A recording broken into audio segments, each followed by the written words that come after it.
아멘. 오늘은 지난주에 이어서 같은 본문으로 두 번째 설교를 합니다. 지난주에 다 하지 못한 내용들을 오늘 또 하게 됩니다. 그래서 중복되는 그런 부분들도 있을 것이고 또 새로운 내용들도 있을 것입니다. 지난주에 우리는 죄에 대하여 죽은 우리가 어찌 더 그 죄 가운데 살리오라고 하는 말씀을 들었습니다. 그래서 죄에 대해서는 죽었다, 그런 말씀을 우리가 들었습니다. 이 말씀을 다르게 표현하면 율법 폐기주의를 말하는 것입니다. 그래서 율법 폐기주의라고 하는 말이 여러분들에게는 생경하고 익숙하지 않은 그런 단어일 수도 있고, 또 이것이 무엇인지 모르는 그런 사람들도 있을 것입니다. 우리가 자주 접하지 못하는 이 율법 폐기론이라고 하는 이것이 교회사 속에서는 아주 뜨거운 논쟁의 주제였습니다. 왜냐하면 이것이 우리의 구원과 관련이 있기 때문인 것입니다. 그러므로 우리가 율법 폐기론이 무엇인지 모른다고 하면 우리는 구원받았다고 하면서도 구원이 무엇인지를 제대로 알지 못하고 있는 것이기도 할 것입니다. 로마서 6장 1절, 2절 자체가 율법 폐기에 관한 내용입니다. 우리는 율법 폐기론이 무엇인지 정확하게 모릅니다. 잘 모른다고 하는 것은 다른 말로 하면 구원이 무엇인지를 잘 모른다는 말과도 같습니다. 그래서 이 구절의 말씀을 우리가 잘 알아야 여러분이 성화를 아는 것이고, 성화를 아는 것이 참된 그리스도인의 삶을 아는 것이라는 사실을 아셔야 합니다. 성화의 삶이라고 하는 것은 나가서 선하게 살아라, 착하게 살아라 라고 하는 것이 아닙니다. 거룩한 삶을 산다는 것은 단지 도덕적이고 윤리적인 삶만을 말하지 않는 것입니다. 여러분, 성화 많이 들어보셨죠? 거룩함을 이루어가는 것이라고 우리가 알고 있습니다. 그래서 예수 믿으면 우리는 착하게 살아야 되고 바르게 살아야 되고 도덕적으로 윤리적으로 깨끗하게 살아야 된다고 그렇게 생각합니다. 그것이 성화라고 우리는 생각하면서 살아갑니다. 그런데 성화라고 하는 것은 무슨 말이냐 하면 죄는 죽고 하나님을 향한 사랑은 더 커지는 것을 가리켜서 성화다, 그렇게 말하는 것입니다. 그러니까 성화는 죄는 죽이고 그리고 하나님을 사랑하는 그 사랑은 더 커져가는 것이 우리가 거룩해져가는 삶이라는 것이죠.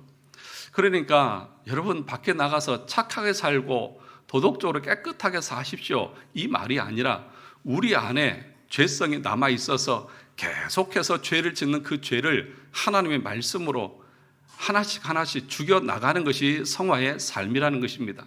그런데 그것이 하루아침에 이루어지지 않고 평생에 걸쳐서 이루어져 가야 한다는 것입니다.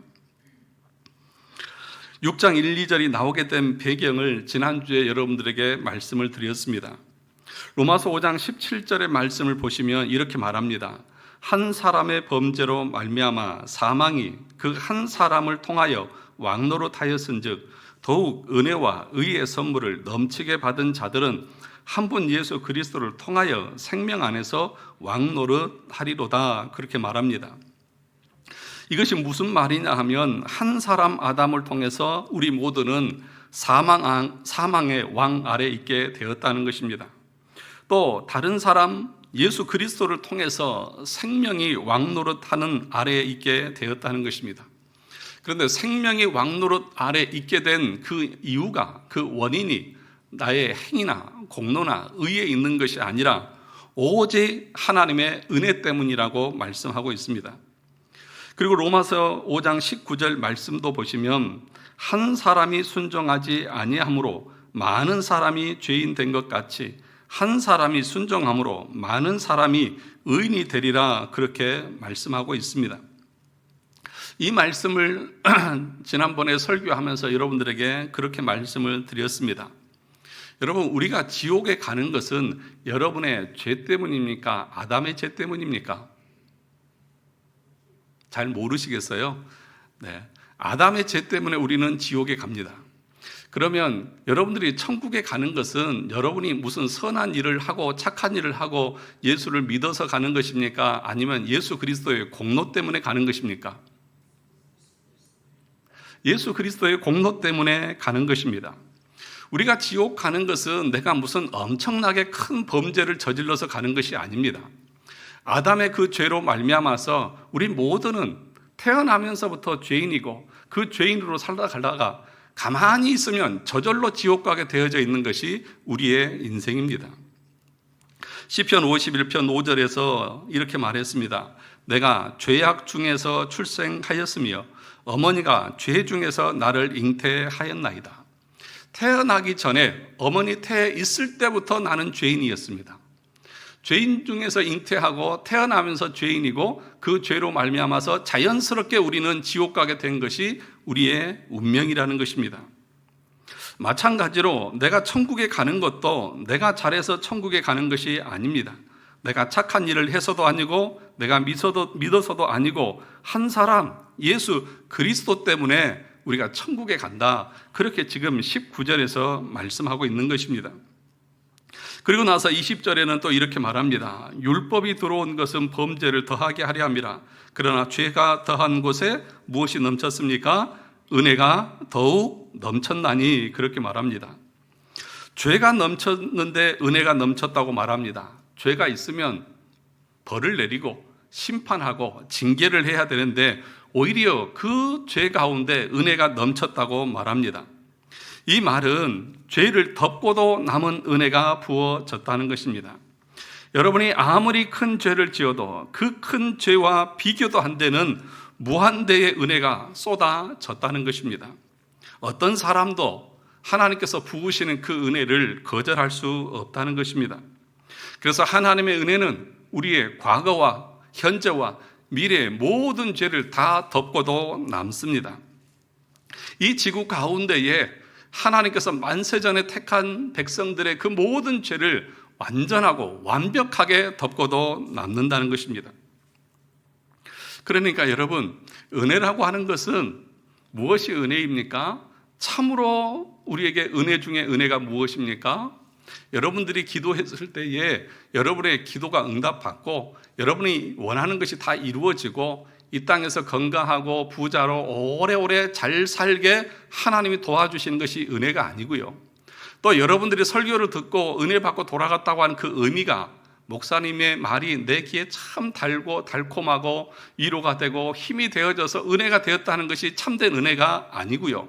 무엇이 은혜입니까? 내가 죄인이라고 하는, 내가 멸망받을 자식이라고 하는 것을 말씀을 통해서 참으로 깨달아서 이 악한 죄에서, 이 지옥의 길에서 그리스도께서 나를 구원하셨구나 라고 하는 것을 깨닫고 돌아가는 것이 참된 은혜라는 것입니다. 그러려면 뭐가 주어져야 됩니까? 내가 죄인이라고 하는 사실을 말해야 되죠. 왜요? 내가 아무 도움도 필요 없고 나는 모든 것이 다 갖춰져 있는데 뭘 더해주면 여러분 어떻게 생각하세요? 이거 필요 없어요. 예를 들어서 재벌들에게 여러분들이 1,000만 원을 기부한다고 합시다. 그 사람이 그걸 거들떠나 보겠습니까? 그런데 저 같은 사람이 누군가가 찾아오셔서 목사님 이거 쓰세요 하고 1,000만 원 주면 저에게는 감사할까요? 거절할까요? 저를 잘 모르세요? 저는 감사함으로 받습니다. 아이고 이런 돈을 저에게 주시다니. 그러니까 여러분들이 부족하고 연약하고 죄인인 것을 알아야 예수 그리스도께서 여러분들을 위해서 죽으셨습니다라고 하는 말씀이 여러분에게 참으로 은혜로 다가온다는 것이죠. 그래서 내가 죄인인지 모르는 사람들은 여전히 은혜를 모르는 사람들입니다. 그러면 이런 질문이 나오는 것입니다. 여기 앞에 보면 우리가 지옥 가는 것은 내 죄 때문입니까? 아담의 죄 때문입니까? 아담의 죄 때문이죠. 여러분이 천국 가는 것은 여러분이 노력해서 가는 것입니까? 예수 그리스도의 공로로 가는 것입니까? 그렇죠. 그리고 여러분의 모든 죄를 하나님께서 은혜로 다 덮어주셨습니다. 그죠? 그러면 내가 이 땅에 살 때에 착하게 살 이유가 어디 있고 도덕적으로 윤리적으로 살 이유가 어디 있고 죄 안 짓고 살아갈 이유가 어디 있습니까? 죄 지어도 하나님이 다 용서해 주시는데 죄 안 짓고 깨끗하게 살 이유가 어디에 있느냐는 것입니다. 21절의 말씀에 이는 죄가 사망 안에서 왕노릇한 것 같이 은혜도 또한 의로 말미암아 왕노릇하여 우리 주 예수 그리스도로 말미암아 영생에 이르게 하려 함이라. 이 말씀은 예수님이 은혜의 왕이라는 것입니다. 예수님이 은혜의 왕이라고 한 뜻이 무엇이냐 하면, 우리가 예수님의 백성이라고 하면, 예수님의 우리 인생의 주인이라고 하면, 누가 그 예수님의 손에서, 하나님의 손에서 우리의 영혼을 빼앗아 갈 수 있겠느냐 하는 것입니다. 그것이 은혜가 왕 노릇한다는 뜻입니다. 내 인생의 왕이 누구예요? 예수 그리스도십니다. 그분이 나를 주장하고 그분이 내 인생을 붙잡고 계십니다. 그러면 그분의 손에서 내 영혼을 빼앗아 갈 수 있는 존재가 이 세상에 있습니까? 없습니까? 없다는 것이죠.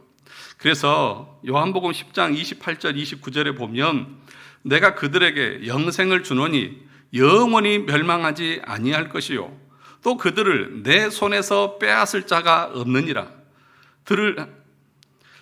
그들을 주신 내 아버지는 만물보다 크심에 아무도 아버지 손에서 빼앗을 수 없느니라. 그러니까 여러분이 참으로 거듭난 하나님의 백성이 되었다고 하면 여러분의 영혼을 빼앗아 갈 수 있는 존재가 있어요, 없어요? 없어요. 여러분이 어떤 죄를 지어도 여러분이 지옥에 갑니까, 안 갑니까? 잘 모르시겠어요? 지금 표정들이 지금 무슨 말을 하지? 이거 어떻게 대답해야지 하는 그런 가운데 있는 것 같은데, 잘 정리를 하세요. 내가 구원받은 것은 내가 노력해서 된 게 아니에요. 내가 지옥 가는 것도 내가 큰 죄를 지어서 가는 것이 아니에요. 아담의 죄 때문에 가는 거예요. 나는 어머니 뱃속에서부터 죄인이었어요. 가만히 있어도 가요. 그런데 한 사람 예수 그리스도로 말미암아서 우리가 의인이 되어졌고 은혜 안에 주어지게 되어졌고, 예수 그리스도께서 은혜의 왕노릇하는 그 나라의 하나님의 백성이 되어졌기 때문에 우리는 어떤 죄를 지어도 지옥 가지 않아요. 믿으십니까? 믿으셔야 돼요. 절대로 안 가요. 그러면 질문입니다. 내가 구원받은 것이 내 노력이 된 것이 아니고 하나님의 은혜고, 내가 어떤 죄를 지어도 지옥 가지 않고, 내가 어떤 죄를 지어도 하나님의 은혜가 나를 다 덮어버린다고 하면 내가 이 땅에서 율법을 지키고 도덕적으로 윤리적으로 깨끗하게 살아야 할 이유가 어디에 있습니까? 대답을 해보세요. 그렇게 살아야 할 이유가 어디 있냐고요. 다 하나님의 은혜인데, 모든 것이 하나님이 다 해주시는데 내가 그렇게 해야 될 이유가 어디에 있느냐는 것입니다. 사랑하는 성도 여러분, 그러니까 5장 이 후반부의 말씀에 근거해서 6장 1, 2절이 나오는 것입니다. 그래서 바울이 스스로 질문하고 답하는 것입니다. 모든 것이 하나님의 은혜에 달려있다고 하니까 너희들 이렇게 생각하지? 그러면 죄에 거해도 되겠네. 다 하나님의 은혜니까 내가 굳이 착하고 선하게 살 필요도 없이 그냥 죄에 거해도 되겠네. 그렇게 생각할 수 있다 없다? 있다는 거잖아요. 여러분들이 도덕적으로 바르고 깨끗하게 사는 이유가 어디 있어요? 그렇게 안 하면 책망을 받고, 그렇게 안 하면 법에 걸려서 감옥에 가고, 그러니까 그런 거잖아요. 내가 무슨 짓을 해도 다 용서받는다고 하면 굳이 여러분들이 그렇게 살 이유가 어디에 있느냐는 것입니다. 그런 질문에 대해서 바울이 지금 6장 2절에서 뭐라고 말하는 것입니까? 같이 읽어볼까요? 시작. 그럴 수 없느니라. 죄에 대하여 죽은 우리가 어찌 그 가운데 더 살리오? 절대로 그럴 수 없다. 아니, 그럼 말이 앞뒤가 안 맞잖아요. 앞에서는 다 하나님의 은혜고 무슨 죄를 지어도 다 하나님께서 덮어주시고 너는 죄 때문에 지옥 가는 것이 아니라고 그러면서도, 그럼 왜 그 죄 가운데 살 수 없다고 말씀하고 있느냐는 것입니다. 그래서 여러분, 이게 참 중요한 건데요. 여러분들이 설교를 듣고 나서 야, 이제 진짜 바르게 살아야 되겠다. 선한 일 하고 살아야 되겠다. 착하게 살아야 되겠다. 이런 마음을 가지고 여러분들이 예배 마치고 가잖아요. 그러면 저는 설교를 성경대로 바르게 하지 않은 거예요. 지금 바울이 1장에서부터 5장까지 말하고 있는 내용이 뭐예요? 여러분들은 아무것도 할 거 없어요. 다 주님이 하셨어요. 그렇게 말하는 거예요. 그러니까 사람들이 뭐라는 거예요? 그러면 우리가 무슨 착하게 살고 선하게 살 이유가 어디에 있습니까? 이렇게 지금 반문하는 거 아니에요. 그러니까 여러분들이 제가 복음을 제대로 설교하면 여러분들은 처음에는 어떤 마음을 가져야 되느냐? 목사님, 그럼 우리가 착하게 살고 도덕적으로 살 이유가 없겠네요? 이렇게 나와야 돼요. 그래야만 제가 하나님의 말씀을 바르게 증거하는 거예요. 제가 만약에 여러분들에게 여러분 밖에 나가서 예수 믿는 사람답게 착하게 살고 의롭게 살고 도덕적으로 윤리적으로 손해보면서 사세요, 그렇게 말하는 것은 율법주의적으로 말하는 것입니다. 성경이 그렇게 말하고 있지 않잖아요. 1장에서부터 5장까지 내용을 여러분들이 다 보세요. 우리 인간의 공로나 행위나 의나 이런 것들이 드러나는지 전혀 없어요. 다 하나님께서 하셨다는 거예요. 이걸 여러분들이 먼저 아셔야 한다는 것입니다. 그래서 사도 바울이나 예수님은 어떻게 설교를 했을까요? 사도 바울이나 예수님도 너희들 밖에 나가서 착하게 살아라, 의롭게 살아라, 그렇게 설교를 했을까요? 여러분, 그렇지 않습니다. 사도 바울과 예수 그리스도는 돌에 맞아 죽을 뻔했고 십자가에 못 박혀 죽으셨습니다. 왜 그렇습니까?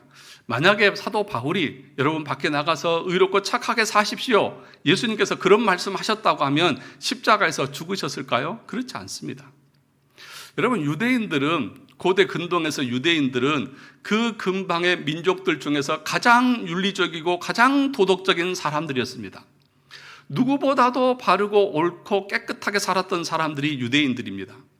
그 외의 사람들은 야만인이었죠. 짐승처럼 윤리도 없고 도덕도 없고 성적으로 타락하고, 그러니까 소돔과 고모라의 모습을 보면 압니다. 그런 사람들입니다. 그래서 이 유대인들의 도덕적이고 윤리적인 그 삶을 보면서 야, 우리하고는 다르네. 그렇잖아요. 자기들은 뭐 생각나는 대로 짐승처럼 사는데 저 사람들은 똑바르고 의롭고 아주 도덕적으로 청결하게 살거든요. 그래서 그 사람들을 동경하고 그래서 유대인으로 개종하는 그런 사람들도 나타났다는 것입니다. 그런데 그런 사람들을 향해서 어느 날 바울이 나타나가지고 야, 너희들 그렇게 도덕적이고 의롭고 착하게 산다고 너희들이 구원받을 줄 아니? 천만의 말씀이야.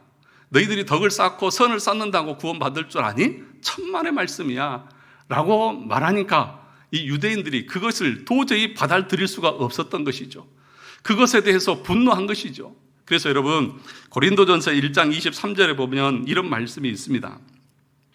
우리는 십자가에 못 박힌 그리스도를 전하니 유대인에게는 거리끼는 것이요, 십자가에 못 박힌 예수를 전하니까 유대인들은 어떻게 느꼈다고요? 거리껴요. 왜요? 야, 그렇게 도덕적으로 윤리적으로 살았는데, 자기의 시간과 물질과 돈을 들여서 정말 착하게 살았는데 네가 착하게 산다고 천국 갈 줄 아니? 네가 그렇게 윤리적으로 깨끗하다고 천국 갈 줄 아니? 십자가에 못 박히신 예수 그리스도, 그분을 믿지 않으면 너는 절대로 그거 가지고 천국 못 가. 그러니까 그 십자가가 유대인들에게는 거리끼는 것이고 이방인들에게는 미련하게 들렸다는 것입니다. 그런데 바울만 그런 것이 아니라 기독교 역사에 보면 어거스틴도 그랬고 루터도 그렇고 1900대 후반에 히필드라는 사람도 똑같이 설교했습니다. 여러분, 착하게 산다고 해서 여러분이 구원받는 거 아니고요, 선한 일 한다고 해서 여러분 천국 가는 거 아닙니다 라고 말하니까 다른 사람들은 뭐라고 비판을 했냐 하면, 당신처럼 설교하면 젊은이들이 방탕하게 될 것이고 범죄가 더 많이 늘어날 것이라고 그렇게 얘기했어요. 안 그러겠습니까? 여러분, 그렇잖아요. 여러분이 착하게 산다고 해서 천국 가는 거 아닙니다. 그러면 뭐 착하게 살 필요가 없겠네. 나 하고 싶은 대로 할래. 어차피 구원은 따놓은 당상이니까 내 하고 싶은 대로 하고 살래. 그런 생각을 하게 될 것 아니냐는 것입니다. 그래서 교회사 가운데 어거스틴이라고 하는 유명한 사람은 우리가 구원받은 것은 오직 은혜로 된 것이다. 너희의 행위로 구원받는 거 아니다. 그렇게 말했어요. 그러니까 그 당시 사람들이 그 말을 오해하고 잘못 이해해서 그 당시 로마의 청주교 사람들은 성적으로, 영적으로 엄청난 방탕과 타락한 삶을 살았습니다. 그래서 펠라기우스라고 하는 사람이 로마에 가서 보니까 아니, 예수 믿는다는 사람들이 너무 방탕한 거예요. 그래서 물었습니다. 여러분, 왜 이렇게 방탕한 삶을 삽니까? 예수 믿는 사람들이.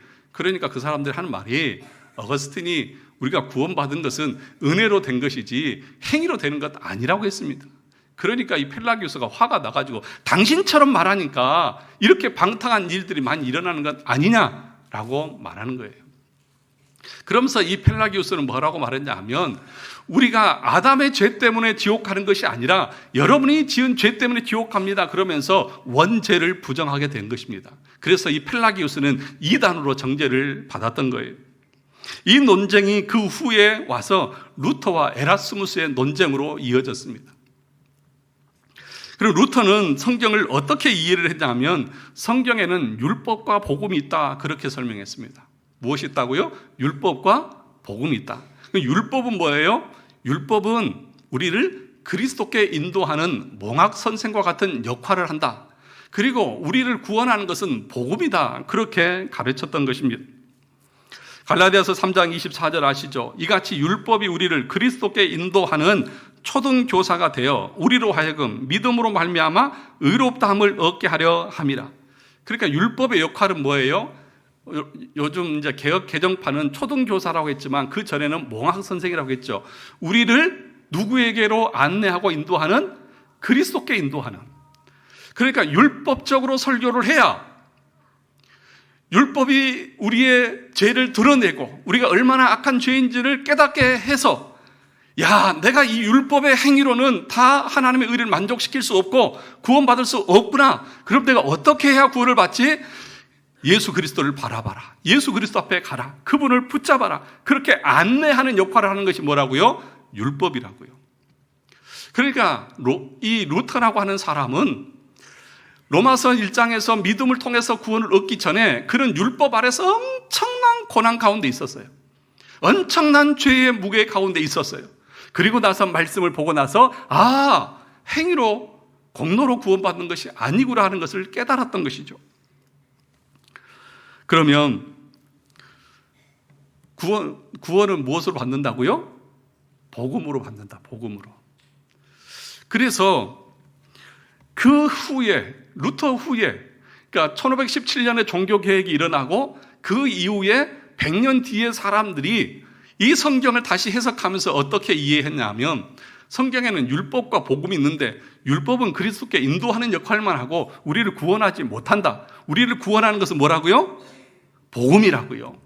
그래서 그 당시 사람들이 어떻게 이야기를 했냐? 야, 우리를 구원하지도 못하는 율법은 교회에서 설교하지 마, 말하지 마. 복음만 얘기해. 이것이 율법 폐기론의 시작이 되어졌던 거예요. 그러니까 여러분, 교회에서 무섭게 죄에 대해서 책망하고 기분 나쁘게 죄를 지적하고 지옥에 대해서 얘기하지 말고 막 사람을 야단치듯이 그렇게 하지 말라는 거죠. 하나님은 여러분을 사랑하십니다.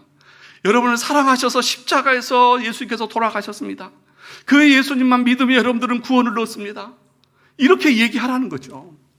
그럼 한번 물어보겠습니다. 한국 교회에 율법이 살아 있습니까?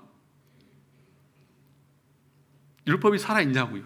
율법적인 그런 설교가 여러분 가운데 들려주신 적이 있습니까? 없잖아요. 거의 율법 폐기론에 빠져 있다는 것입니다. 율법 폐기론이 뭐냐 하면 예배 시간에 좋은 소리 하라는 것입니다. 긍정적인 이야기를 하라는 것입니다. 그런데 우리 개혁신학, 웨스트민스터 신앙 고백서를 작성한 개혁 신학자들은 그렇게 말하지 않았습니다. 복음과 율법이 따로 있는 것이 아니라 복음 안에 율법과 복음이 함께하고 있다, 그렇게 얘기합니다. 그래서 이 율법 폐기론자들은 구약은 율법이고 신약은 복음이고 이렇게 생각을 하는 거죠. 오늘 오후 예배 시간에 이제 복음이 무엇인지에 대해서 하이델베르크 요리문답을 공부를 할 텐데 그때 좀 더 자세하게 말씀을 드리겠습니다. 그러니까 우리가 생각하는 복음은 그 복음 안에 율법과 복음이 같이 있는 거예요. 그러니까 두 개를 다 같이 우리는 복음으로 여기는 거예요. 그런데 율법 폐기론자들은 어떻게 생각하냐? 율법은 우리를 구원하지도 못하는데 그 율법을 왜 그렇게 강조하느냐? 복음만 얘기해라. 예수님께서 이 땅에 오셔서 십자가에 죽으시고 내 죄 때문에 죽으시고 부활하셨습니다.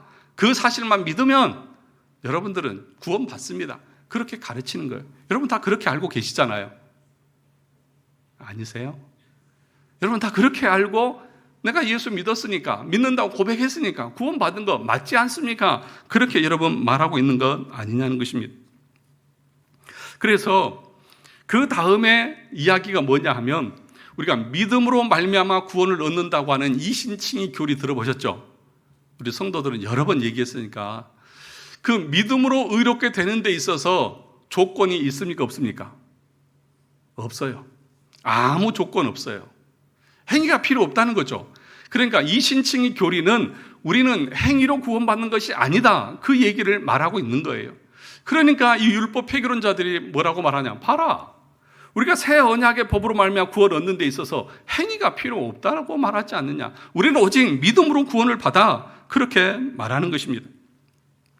그래서 로마서 4장에서도 뭐라고 말했어요? 아브라함의 예를 들면서, 아브라함이 무슨 율법의 행위를 해서 구원받은 것입니까? 오직 그냥 믿음으로 구원받은 것 아니냐는 것이죠. 그런데 여러분, 도르트 신조라고 하는 이 도르트 신조의 5장 14조에 보면 이렇게 말합니다. 한번 들어보시죠. 하나님께서 복음의 설교로 우리 안에서 이 은혜의 사역을 시작하시기를 기뻐하신 것처럼 하나님께서는 당신의 말씀을 듣고 읽음으로, 말씀을 묵상함으로, 말씀의 권면과 유협과 약속으로, 성례의 사용으로 그 은혜의 사역을 유지하시고 계속하시고 완성하십니다. 이게 무슨 말이냐 하면, 율법 폐기론자들의 구원론은 뭐냐 하면, 예수님께서 당신을 위해서 죽으시고 십자가에서 부활하셨다는 것을 믿기만 하면 당신은 구원받은 겁니다, 이렇게 얘기하는 거고요. 우리 개혁신학에서 말하고 있는 구원이라고 하는 것은 뭐냐? 여러분들이 복음의 설교, 이 구원의 설교를 통해서 구원받은 것이 맞습니다. 그런데 그것으로 시작해서 계속해서 당신은 하나님의 말씀을 듣고 읽고 말씀을 묵상하고 말씀의 권면, 그러니까 이 목사의 설교를 통해서 이것이 옳고 그렇다고 하는 것을 책망을 들으면서, 그리고 하나님의 견고의 말씀도 들으면서, 그리고 성례를 사용하면서 그 모든 전 과정을 통해서 여러분의 구원이 이루어지고 완성이 되어져 가는 것입니다, 그렇게 말하는 거예요. 그러니까 율법 폐기론자는 율법을 행할 필요가 없어요. 의를 행할 필요가 없어요. 하나님의 말씀을 따라서 내가 말씀을 읽고 거룩하고 순종적으로 살아갈 이유가 없어요. 그런데 우리 개혁신학에서 네가 참으로 구원받은 하나님의 백성이니? 네가 정말 거듭나서 중생한 하나님의 백성이니? 그렇다고 하면 너는 하나님의 말씀을 좋아할 것이고 말씀 듣기를 기뻐할 것이고 하나님의 경고의 율법의 말씀을 들으면서 네가 네 죄를 회개할 것이고 그 죄를 죽여나갈 것이고 더 하나님을 사랑하는 그 일들로 네 마음이 향해서 나가게 될 것이다. 그것을 통해서 네 구원은 마지막에 완성이 되어지는 것이다. 그렇게 가르치는 것이 우리 개혁신학의 구원론입니다. 여러분, 이 차이를 아셔야 돼요. 그러니까 율법 폐기론적으로 구원론을 설교하면 사람들이 율법의 행위를, 그러니까 거룩하고 깨끗하고 의로운 삶을 살 수 있으면 살고 안 되면 어쩔 수 없는 거지, 그렇게 생각하면서 사는 거예요. 그러니까 예를 들어서 안식일을 기억하여 거룩히 지키라, 십계명. 이 십계명의 말씀은 우리가 지켜야 됩니까? 안 지켜도 됩니까? 대답을 확실하게 하세요. 십계명은 오늘날도 우리의 도덕법으로 지켜야 됩니까? 안 지켜야 됩니까? 이 십계명은 누구의 말씀입니까? 저 똑바로 얘기해서요. 김대선 목사의 말입니까? 아니면 하나님의 말씀입니까? 하나님의 말씀이잖아요. 그 하나님의 말씀이 우리 가운데 도덕법으로 주어져서 너희들은 이렇게 살아라라고 말씀했다고 하면 그 말씀을 지켜야 됩니까? 안 지켜야 됩니까? 근데 그 말씀을 지키려고 하는 사람 누구만 지킬까요? 참으로 거듭나서 중생한 하나님의 백성들은 그 하나님의 말씀을 즐거워하면서 그렇게 지켜요. 그런데 거듭나지 않으니까, 율법 폐기론적으로 구원론을 이해한 사람들은 그것이 필요 없어요. 주일 성수 내 형편이 되면 하고 안 되면 어쩔 수 없는 거지. 그렇게 생각하면서 사는 거예요. 여러분 중에 그런 생각 가지고 있는 사람 없으세요? 여러분들 중에서도 율법 폐기론에 사로잡혀서 어쩔 수 없죠, 목사님. 내가 할 수 있으면 하는 거죠. 그런데 여러분, 참으로 거듭난 개혁신학적으로 구원론을 아는 사람들은 정말 내 안에 하고 싶은 그 모든 걸 다 죽여가면서, 근데 그것도 내 의지나 노력이 아니라 하나님이 은혜 주셔서 감당하게 하시는 것이라는 거예요. 그러니까 뭐냐, 에베소서 1장 4절에 보면 하나님께서 우리를 선택하셨습니다. 1장 4절과 5절에 보면 이렇게 말합니다.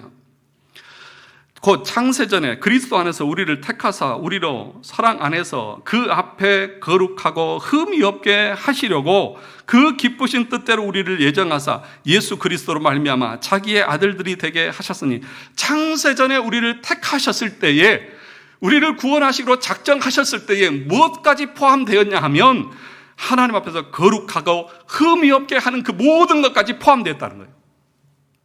하나님이 우리를 택하셨다라고 하면 그 안에 무엇까지 주시느냐? 네가 참으로 택한 백성이라고 하면 하나님 안에서 거룩하고 흠없는 삶을 살도록 살아가게 될 것이다. 그것까지 포함되어져 있는 거예요. 단순히 예수 믿으면 구원받습니다. 그 다음에는 노터치. 나는 한번 구원받았으니까 어떤 죄를 지어도 나는 지옥 가지 않아. 이렇게 생각하는 사람들의 구원론이 뭐예요? 구원파의 이단의 구원론이잖아요. 여러분, 이단이 왜 무서운 줄 아십니까? 그 이단의 가르침 속에는 구원이 없습니다. 그런데 우리도 정통 장로교회를 다닌다고 하면서도 우리의 구원론 속에서는 이단과 같은 구원파의 구원론이 있는 거예요. 내가 과거에 열심히 믿었고, 내가 과거에 정말 예수 그리스도를 고백하면서 땡굴땡굴 굴르면서 열심히 살았고, 그래서 지금은 내가 뭘 해도 내가 예수 믿어서 구원받았으니까 어떻게 해도 천국 가지, 그런 생각 하세요, 안 하세요? 여러분들 중에 과거에 열심히 믿던 사람들이 지금 안 나온 사람들이 있어요, 없어요? 있잖아요. 그런데 여러분 뭐라고 말하지? 그래도 그 사람은 과거에 얼마나 열심히 신앙생활하고 신실하게 했는지 몰라요. 그런 사람이 구원 안 받으면 누가 구원받아요? 그런데 여러분, 우리 개혁신학의 구원론은 단회적인 것이 아니에요. 이 신칭이 믿음으로 구원받아요. 그래서 이 율법 폐교론자들은 뭐라고 말하냐면, 우리가 칭이 된 것이 언제냐? 우리가 구원받은 것이 언제냐고 물어봐요. 그래서 언제냐 하면 우리를 구원하기로 예정하신 것이 언제예요? 언제예요? 만세 전에. 만세 전에 우리를 구원하기로 작정하셨잖아요. 그래서 내 구원은 만세 전에 다 이루어진 거야, 그렇게 얘기하는 거예요. 그런데 우리 개혁신앙에서는 뭐라고 말하냐? 맞다. 만세 전에 택한 자를 예정하신 것이 맞다. 그런데 우리는 태어날 때부터 어머니 뱃속에서부터 뭘로 태어났다고요? 죄인으로 태어났다. 죄인으로 태어나서 하나님께서 어느 순간, 우리의 인생 가운데 어느 순간에 말씀을 듣게 하시고 성령께서 역사하셔서 거듭나게 하시는 영적인 체험이 너희가 언제 있었느냐? 그걸 물어봐요.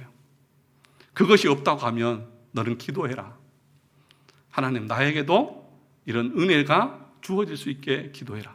그런데 율법 폐교론자는 뭐라고 말하냐? 그런 거 필요 없어. 왜? 만세 전문에 너를 택하기로 작정하셨기 때문에 네가 적극적으로 나는 예수가 싫어요 라고 말하지 않으면, 네가 어떻게 하든지 교회에 와서 예배만 드리면 너는 구원받은 하나님의 백성이야, 이렇게 가르친다는 것입니다. 그런데 사랑하는 성도 여러분, 에베소서 1장 4절 5절에 뭐라고 말한다고요? 우리를 택하시고 구원하신 목적은 그 앞에 거룩하고 흠이 없게 하시려고.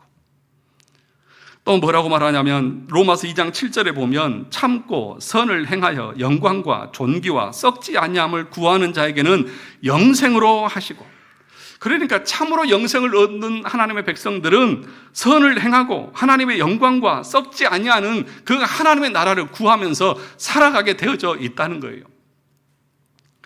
그러니까 여러분 잘 배우셔야 돼요. 그래서 우리는 이 율법 폐교론자들은 뭐라고 말하냐면 삶이라고 말하지만 우리는 알미라고 말합니다. 구원은 예수 그리스도가 누구인지를 아는 거예요. 요한복음 17장 3절에 영생은 유일하신 참 하나님과 그의 보내신 자 예수 그리스도를 뭐 하는 것이다? 아는 것이다. 어떻게 아느냐? 삼위일체적으로 아는 거예요. 예수 그리스도께서 영광의 보좌에 앉아 계시다가 이 땅에 육신의 몸을 입게 오셨고 고난을 당하시고 그 고난 가운데서도 하나님의 말씀대로 다 순종하시고, 그리고 내 죄를 위해서 십자가에서 죽으시고 사흘 만에 부활하셨다가 승천하시고 하시는 그 모든 것을 다 우리는 믿는 거예요.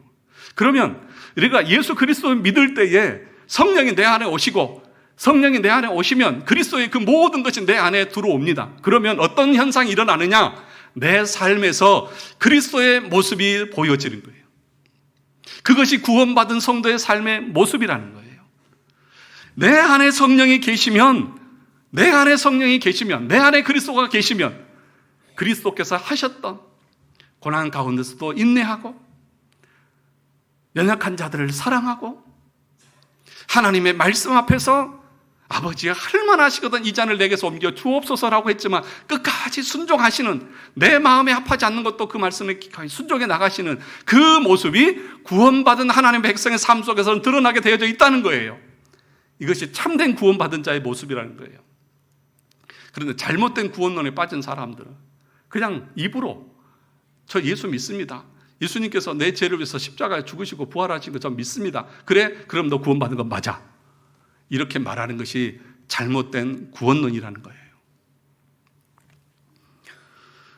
여기까지 설교를 들으시면 여러분들이 이런 질문을 하셔야 돼요. 어떤 질문이냐면, 목사님, 앞에서는 말할 때에 우리의 선이나 우리의 노력이나 우리의 공로로 구원 못 받는다며요. 근데 왜 또 지금은 여러분들에게 그런 선이 없고 그런 하나님을 향한 그런 열심들이 없고 거룩함이나 그런 것이 없으면 왜 또 구원을 못 받는다고 하십니까? 왜 앞에서 이러고 뒤에서는 저렇게 얘기하십니까? 이런 생각을 하신 분이 설교를 제대로 따라오신 분이에요. 근데 여러분, 제가 표정을 보니까 아무 생각이 없으신 것 같아요. 그러니까 이것을 알려고 하면 회개가 뭔지를 아셔야 돼요. 우리가 거듭나고 중생했다고 하는 것이 무엇인지를 알아야만 이걸 알 수 있는 거예요. 그래서 율법에는 넓은 의미의 율법과 좁은 의미의 율법이 있다고 말합니다. 넓은 의미의 율법은 뭐냐 하면 앞에서 말했던 것처럼 율법적으로 설교해서 우리를 그리스도께로 회개케 하고 그리스도께 인도하게 하는 그 율법을 말하는 거예요. 그래서 그 율법은 우리를 구원의 단계로 이끌어가고 칭의의 단계로 이끌어갑니다. 믿음으로 얻게 되죠. 야, 내가 절대로 행위를 통해서는 하나님의 의를 만족시킬 수 없구나, 오직 예수 그리스도를 믿어야만 내가 구원을 얻을 수 있구나 라고 하는 그 의로 우리를 이끌어갑니다. 그럼 좁은 의미의 율법은 뭐냐? 십계명의 말씀처럼 내 부모를 공경하라. 율법입니까? 아닙니까? 율법이잖아요. 그런데 여러분, 제 자식들도 그렇지만 부모를 공경을 잘 안 해요. 제가 느낄 때는 자기들은 최선을 다해 산다고 그러겠죠. 근데 여러분들도 마찬가지잖아요. 여러분 부모님 그렇게 정말 공경하시나요? 안 하잖아요. 거짓말 안 하십니까? 지나다니면서 다른 음욕을 품은 적 없으십니까? 있잖아요. 그러니까 좁은 의미의 율법은 우리를 성화의 단계로 이끌어가는 거야. 내가 그렇게 살아야 되는데 그렇게 못 살았구나. 이 두 가지, 그러니까 회개 가운데는 이것이 같이 포함된 거라고 말씀하고 있다는 것입니다. 사랑하는 성도 여러분, 다시 한번 그러면 질문을 하겠습니다. 부모님을 공경하지 않으면 지옥 갑니까? 안 갑니까? 부모님 공경하지 않으면 지옥 갑니까? 안 갑니까? 대답은 이제 지금 헷갈려가지고, 헷갈리시면 혼동하시면 안 돼요. 부모 공경 안 한다고 해서 지옥 가지 않아요. 왜요? 우리의 행위로 우리가 지옥 가는 거 아니니까. 그런데 여러분, 참으로 구원받은 하나님의 백성들은 그 좁은 의미의 율법을 들으면서 날마다 자기를 복종시키고 회개하는 삶을 삽니다.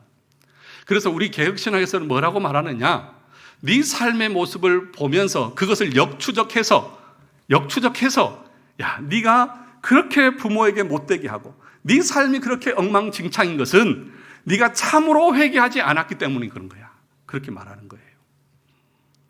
율법 폐기론자들은 너는 구원받았으면 율법을 지킬 필요 없어. 할 수 있으면 하고 할 수 없으면 안 해도 돼. 그렇게 말하는 것이고요. 우리의 구원론은 뭐냐? 네가 정말 구원받았니? 그러면 네 삶에서는 예수님께서 보여주셨던 그 삶의 모습들이 나타나게 될 거야. 구원 가운데 그것까지 다 포함되어져 있어. 그래서 만약에 네 삶 가운데에서 하나님을 향한 그 뜨거운 사랑과 열정과 거룩과 그 하나님의 그 거룩한 열망이 없다고 하면 역으로 추적해 가서 네가 구원받지 못해서 그런 거야. 그렇게 말해요. 그러므로 여러분, 우리의 구원론이 더 어마어마하고 더 무시한 거예요. 사랑하는 성도 여러분, 율법 폐기론자 다른 사람이 아니고요, 우리 자신이 율법 폐기론에 빠져 있는 사람들입니다. 사랑하는 성도 여러분, 이것을 잘 이해해야 우리가 복음을 이해했다고 말하는 거예요. 우리는 행위로 구원받지 않습니다. 그렇다고 해서 행함이 필요 없는 것이 아니라는 거예요. 구원받은 하나님의 백성이라고 하면 그 구원 가운데 하나님을 향한 사랑과 이웃을 향한 사랑이 다 포함되어져 있다는 거예요. 그래서 그 구원받은 하나님의 백성들은 하루아침에 성화의 삶으로 나아가서 내 죄가 완전히 끊어지고 하나님을 향해서 미치들이 나아가는 것은 아닐지라도 계속해서 점점점 내 죄는 죽고 하나님을 향한 사랑은 더 높아져가는 그런 거룩과 성화의 삶이 우리 가운데 나타나고 있다는 거예요. 그런데 어떤 사람들은 참 젊었을 때는 열심히 믿고 참 착하던 사람이 나이가 들어가면서 완전히 사람들이 괴팍해지고 마귀가 되어져가는 사람들이 있습니다. 그런 사람들을 우리가 어떻게 이해를 해야 할까요? 저는 저 스스로를 볼 때에 제가 신혼 초에는 제가 뭣도 모르고 제 아내를 참 힘들게 했던 것 같아요. 그런데요, 저는 지금요, 누가 뭐라고 그래도 애처가해요.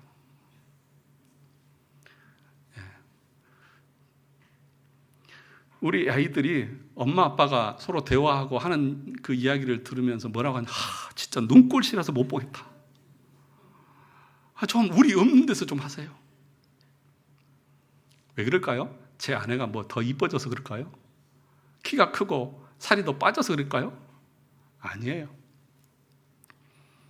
그냥 더 좋아져요. 여러분, 우리의 우리가 구원받은 하나님의 백성이라고 하면 그런 것들이 아내뿐만 아니라 이웃의 교회와 하나님을 향한 그 마음들이 점점 커가게 되어져 있어요. 그런데 여전히 하나님 앞에 설 날이 얼마 안 됐는데도 불구하고 뭐 주일 성수할 수 있으면 하고 말씀 읽을 수 있으면 읽고 시간 안 되면 못 읽고 기도 할 수 있으면 하고 이걸 못하고 그리고 뭐 주일만 가서 예배만 드리고 오면 되지, 이렇게 생각하는 사람들이 율법 폐기론에 빠진 이단에 빠져 있는 사람과 동일한 신앙생활을 하고 있던 사람들이라는 거예요. 올바른 구원론을 가르치는 교회에 다녀야 되는 이유가 여기 있는 거예요. 사랑하는 성도 여러분, 저와 여러분들의 신앙들을 다시 돌아보십시오. 바울이 2절에서 뭐라고 말합니까? 다 하나님의 은혜라고 하면, 그러면 우리는 죄 가운데 있어도 되겠네? 죄 지어도 되겠네? 마음대로 살아도 되겠네? 내가 하고 싶은 대로 다 해도 되겠네? 라고 말하자 바울이 뭐라고 말합니까? 그럴 수 없느니라. 참으로 거듭난 하나님의 백성들은 그 죄 가운데 더 이상 살 수 없고 죄에서 떠나서 하나님을 사랑하고 하나님의 영광을 위하는 그 삶으로 나아가게 되어져 있다. 그 얘기를 지금 6장에서부터 바울은 시작하고 있는 거예요. 이것이 참된 구원의 모습입니다. 저와 여러분들이 이 믿음 가운데 참된 구원을 이루어 나가는 성도들이 다 되시기를 주님의 이름으로 축원합니다.